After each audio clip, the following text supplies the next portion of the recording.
தாகமாகிய காகம் நாட்டுப்புறத்தில் நீரை கண்டுபிடிக்க ஆவலுடன் பறந்து கொண்டிருந்தது. வானில் சூரியன் கரிந்து எரிந்து கொண்டிருந்தது. மேலும் அனைத்து ஆறுகளும் குளங்களும் வற்றியிருந்தன. ஏழை காகம் மிகவும் தாகமாக இருந்தது. நீர் எங்கே கிடைக்கும்?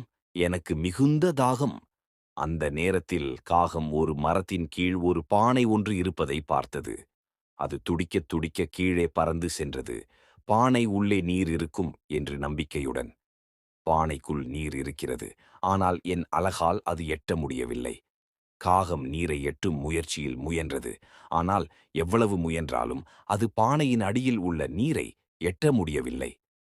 என்ன செய்யலாம்? எனக்கு மிகவும் தாகம். ஆனால் நீரை எட்ட முடியவில்லை. அப்போது காகம் ஒரு யோசனைப்பட்டது. அது அருகில் இருந்த கற்களை ஒன்று ஒன்றாக எடுத்து பானைக்குள் போடத் தொடங்கியது. மெதுவாக பானைக்குள் நீரின் அளவு உயரத் தொடங்கியது. ஒவ்வொரு கல்லும் நீரை மேலே உயர்த்தியது.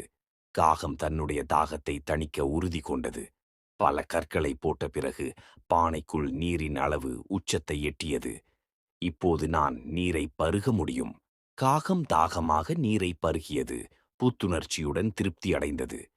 மனதில் உறுதியும் முயற்சியும் இருந்தால் எதையும் சாதிக்கலாம். அதன் பிறகு அந்த புத்திசாலி காகம் மகிழ்ச்சியுடன் பறந்து சென்றது. கதை நெறி: மனதில் உறுதியும் முயற்சியும் இருந்தால் எதையும் சாதிக்கலாம்.